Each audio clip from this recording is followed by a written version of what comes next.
people going through the wilderness and what God is doing. That's what this next story is about.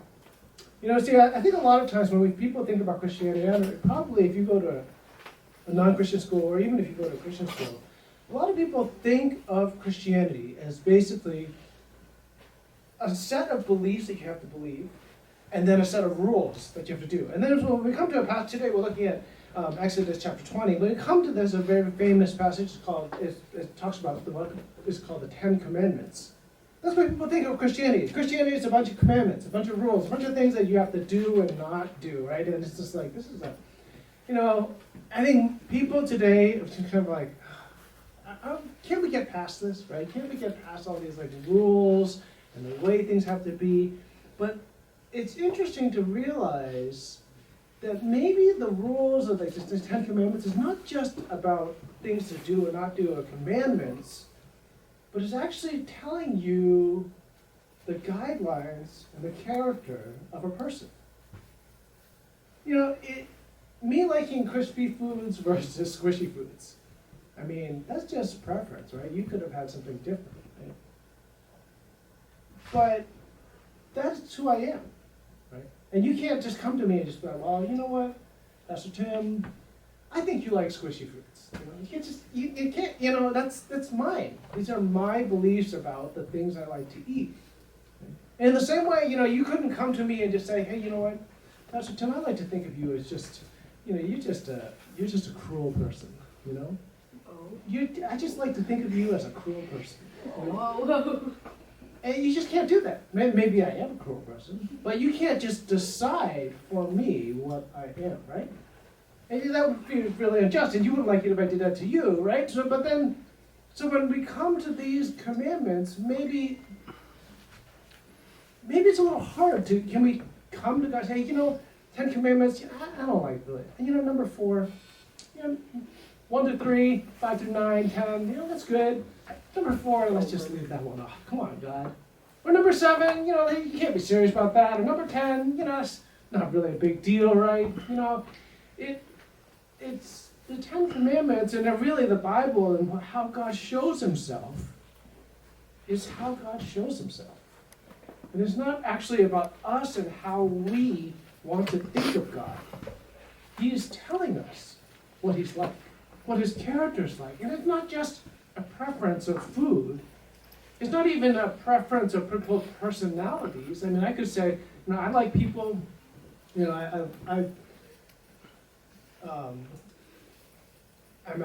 I know this person for a year and a half, and every time I talk to this person, literally every time I talk to this person talks about themselves.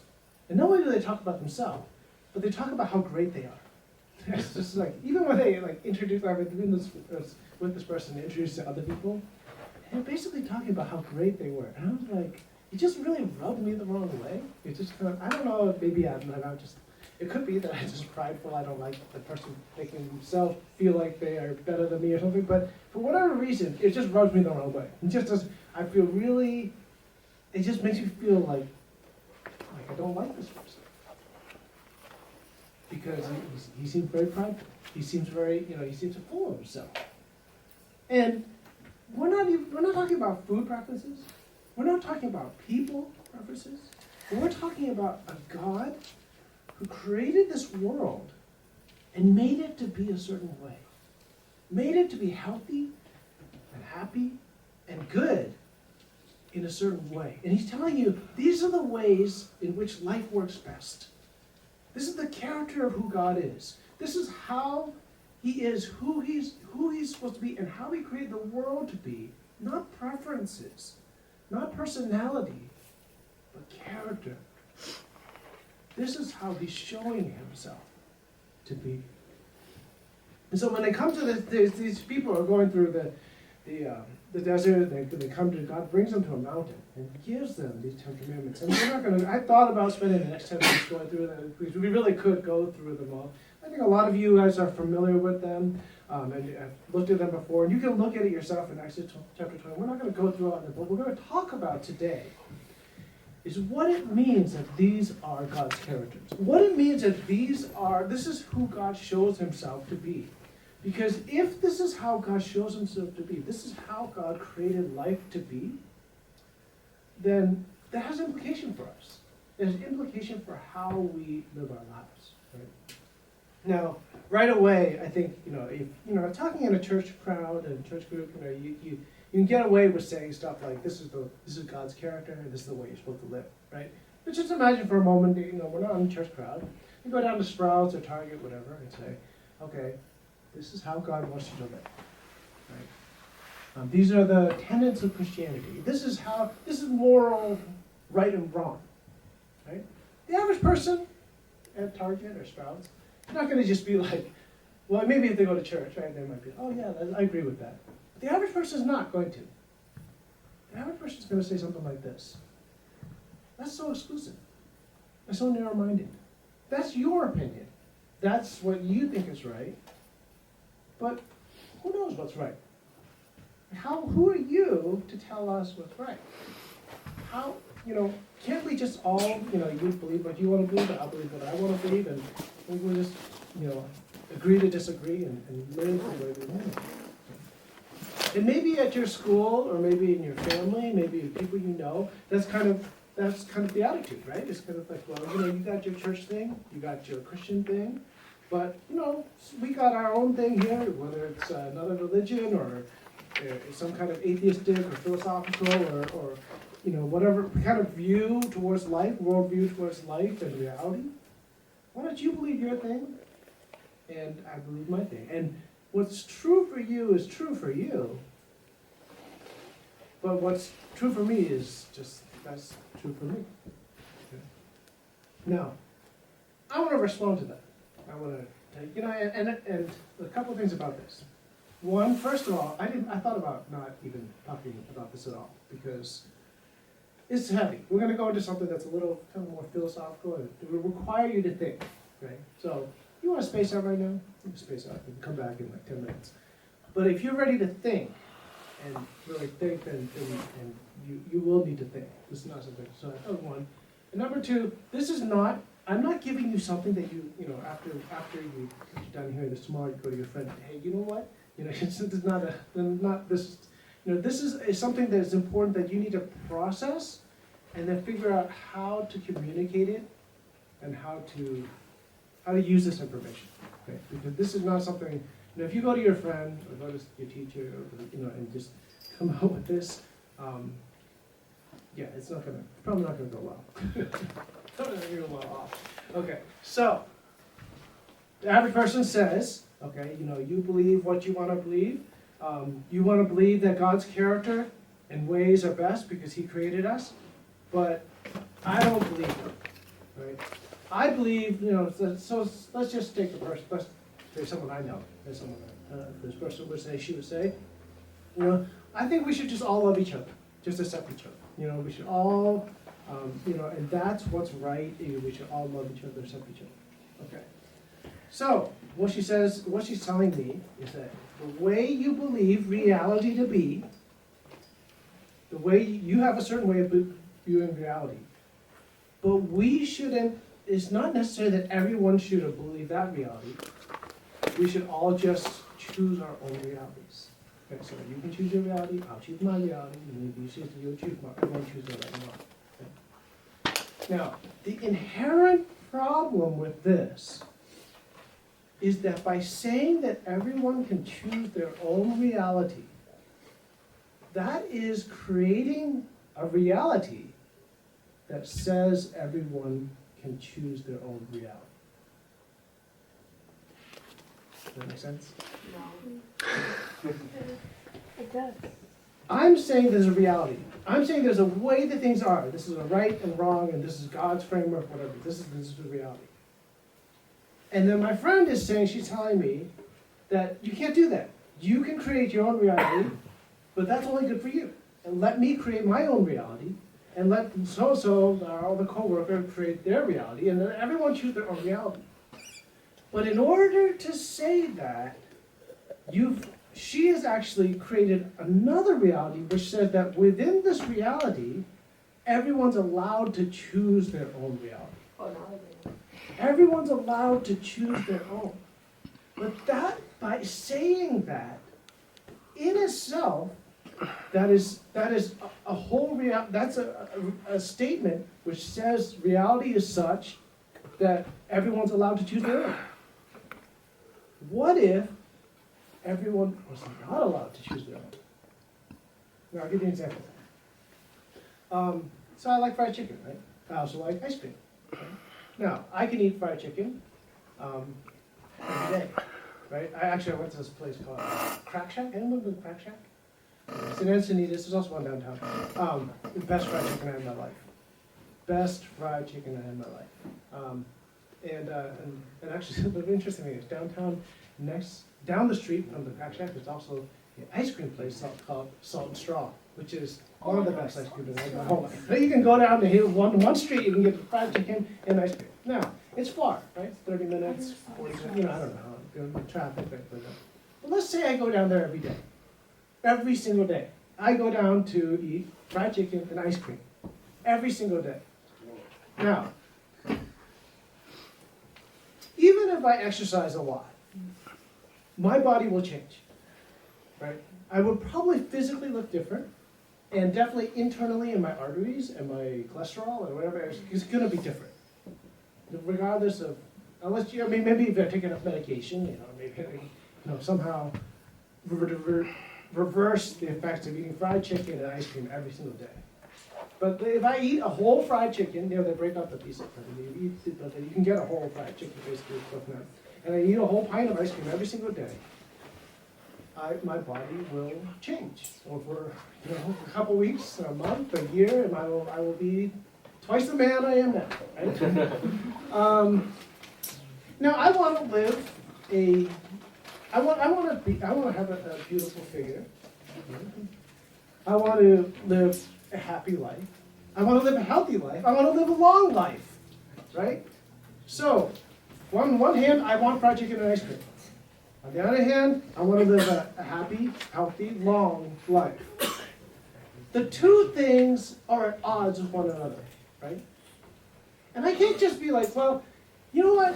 Fried chicken and ice cream, I love it. And, vegetables, that may be true for you, but for me, fried chicken and ice cream.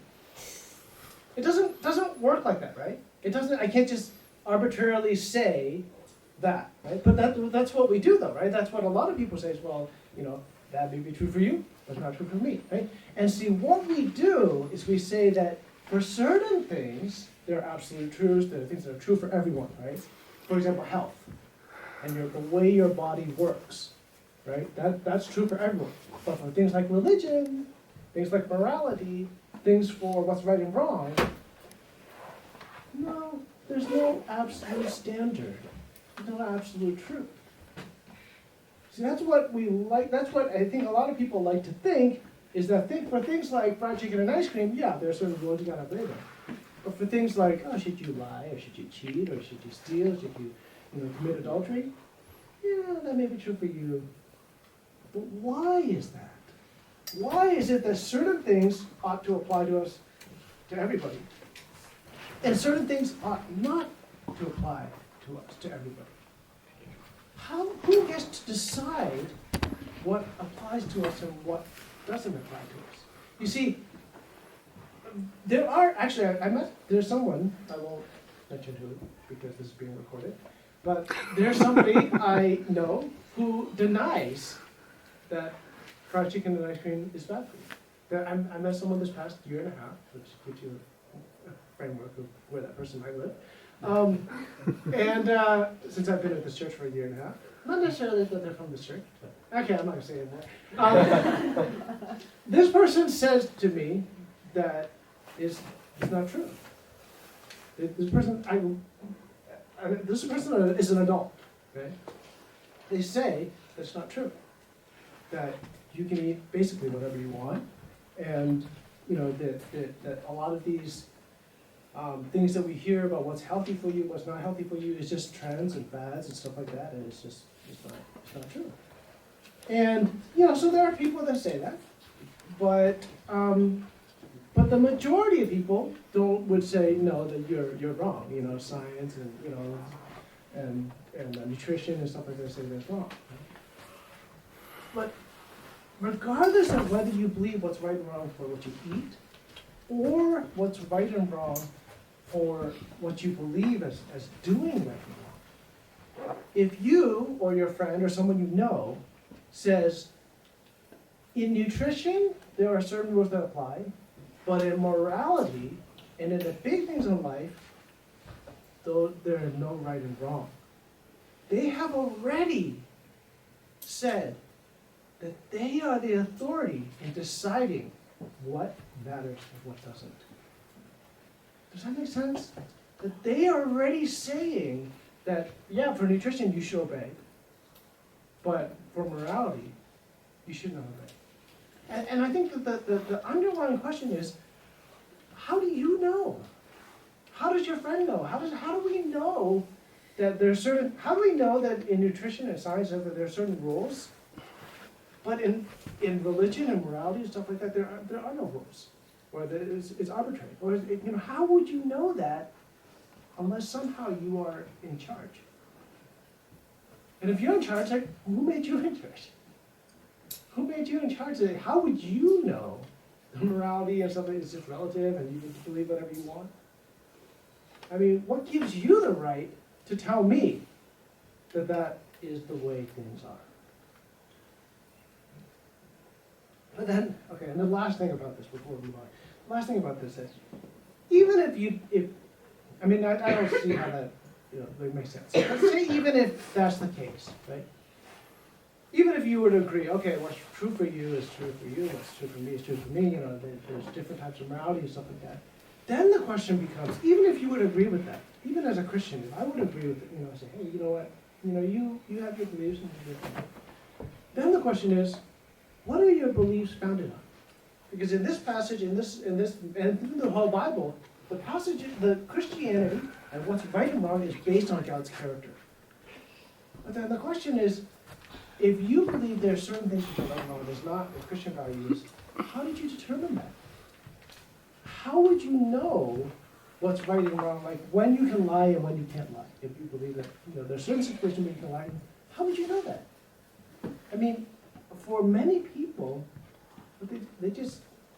well, as people say, oh, it's common sense. Well, is it really? Is it everybody agrees on it? And even if it is common sense, is it determined by the masses? It's just determined by whatever the culture says in different times and different places in history? Yeah, it becomes actually quite arbitrary and very culturally and contextual. And there's an inherent problem with that. There's something that's just difficult to swallow with that, right?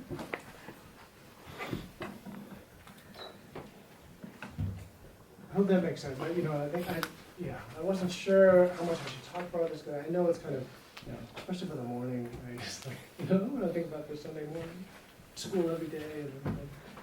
Yeah. But God has given us His character. He's told us His character, and He's told us His ways. And I think that as we've been looking at God's character and God's ways, and I think for many of you who grew up in church, you've learned it, you've heard about it, and you know what these are things that people in church say you should do and you shouldn't do. But what's important to realize about kind of how you relate to God. Actually, I'll give you an example. I think a few weeks ago we talked about, I mentioned how, briefly at the end of one of the sermons, I mentioned how, sometimes I'll notice, especially, it tends to be like 8th grade, 9th grade, 10th grade, a student, a youth, who has never been interested in a certain thing before. It's all of a sudden interesting, right? It's a kid that, this boy, just is a total gamer, and he just walks around. And all of a sudden he's just interested in girls volleyball. Right? He's just talking about a girls volleyball team and stuff. It's like he knows. He even like watches the USA teams. How does this girls volleyball? And then you piece it together. Oh, yeah, girl on the volleyball team, either in youth group or school, he seems to be hanging around her a lot, right? Or, you know, sorry, because I'm a guy, I'm used to more of the guy illustration. And it tends to be a little bit later for the guys. You know, the guys that doesn't like shopping. He just hates shopping. You know, he'd rather like sit in the car without a phone and just sit there than go walk around the mall. All of a sudden, he's like, oh, he's like, you know, you go out in a group and he's like, oh, he wants to come in. You know, he wants to go and see the stores. He wants to talk about shopping to me. Oh, yes, because this other girl, that you know, his grade or whatever, you know, likes shopping too. And I don't know if maybe you've experienced that yourself. Maybe you've seen that in your friends. Maybe you know what I'm talking about. But this is the thing. We understand. We know. We know that, you know, people that are interested in someone, they start to take interest in what they're interested in. But it's not always really, you know, it's not always the deepest of loves, right? It's all, you know, sometimes it's just kind of temporary. You know, it's like wherever the latest crush is, that's kind of whatever they're into, you're into, right? Because you want to get to know them a little more, and you're kind of interested in the things that they're interested in. That makes sense. Let me tell you what a deeper love is like. Let me tell you what a true love is like. Say you don't like shopping at all. See? And someone that you love loves shopping. They just love going shopping. When you choose to go shopping with them, or to encourage shopping, or to be with a group of friends and they're shopping together, not because you're tolerating it, but because you love to see them happy, that's when it starts to move into kind of a deeper type of love. See, the first illustration, you're trying to get to someone by being interested in whatever they're interested in. You're still thinking about yourself because you want something, you want them, or you want them to like you, you want them to be interested in you. So you're putting on an act to get them, to get their attention or to make some connection with them, whatever. But you're still thinking about yourself. But when you begin to, it goes a lot deeper when you start to sacrifice. When you start, and hopefully you see this in some healthy marriage relationships or the relationships that you've seen before. When somebody sacrifices, not to get something from the other person, but because their happiness, because your happiness is based on someone else's happiness. See, when your happiness is based on someone else being happy, that's a deeper kind of love. That's a deeper kind of relationship. That's a deeper kind of investment into something that they're interested in. Because you love to see them happy. It's not out of obligation. Not out of some kind of manipulation. See, that's what God is getting at here. When he shows you his character, when he tells you what's right and wrong, it's not that God is giving you a bunch of rules about Christianity or the Ten Commandments that says, okay, you do these things, and then, you know, you're acceptable to me. Or you follow these rules, and then you get the good Christian label. In fact, God knows that none of us are going to obey those rules. And in fact, even in the New Testament, when Jesus comes and explains these rules more, he says it's not just the following the rules, it's your heart behind it. And even the first rule of saying that, you know, there's one God and you can have no other gods, nobody keeps that. And all the failure of all the other rules really comes from wanting something else besides God as the most. So we fail at these rules, but God isn't saying you got to keep these rules so that you can make me happy. God is trying to say, this is my character. This is who I am. This is the way I created life to be good. And then he does something. He does something for you.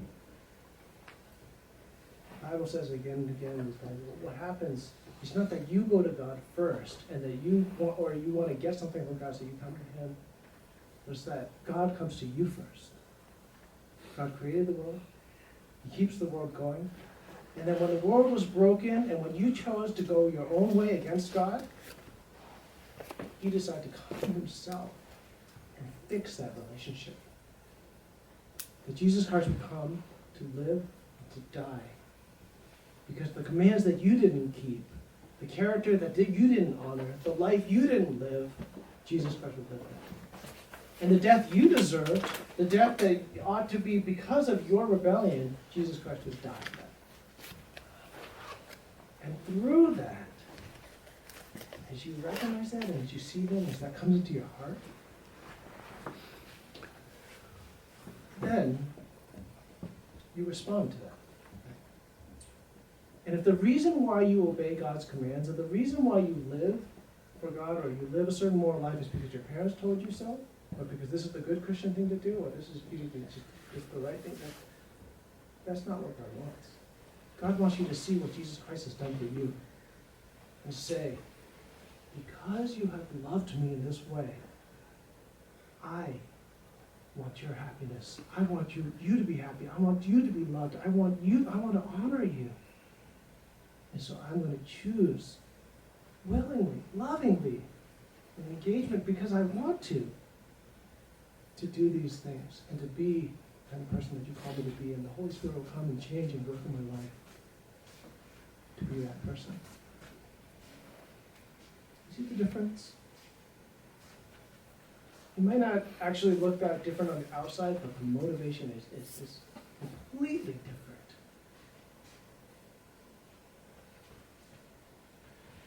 I've been a youth pastor for many years, and one of the greatest things about being, besides the youth themselves, and one of the other greatest things about being a youth pastor is, every once in a while you get parents that are very grateful for the work you've done with their teenager and their relationship, or fixing a problem sometimes or whatever, and so you get gifts from the parents. There's your parents that show their appreciation, especially at Christmas time.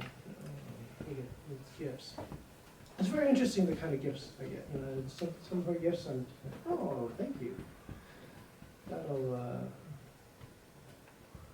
be in my closet for about a year, and then it goes good well. Some of the gifts, some of them are very strange, but most of the gifts,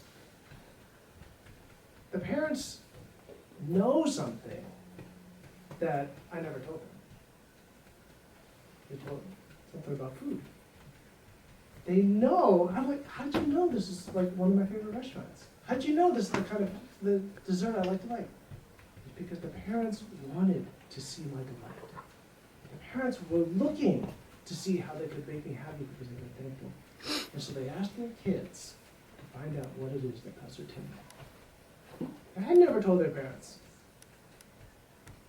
But they wanted to find out. They asked their kids, and their kids told them, and that's why they gotten me those perfect gifts. Because otherwise, how would they know? I like particularly that. How would they know? The gift card. How did they know? They knew because they went. They were looking for it. They were trying to find the way to please me. Hopefully, not to bribe me. That's the relationship God wants with you. Because you are so thankful for what He's done, that you are looking graciously, lovingly, for what would please Him, what would honor Him, how you can live your life for Him. That's what the Ten Commandments, that's what the Bible, that's what all these rules of Christianity is about. It's not meant to hold you down. It's meant for a way for you to express how you respond the gospel of Jesus Christ. Let's pray.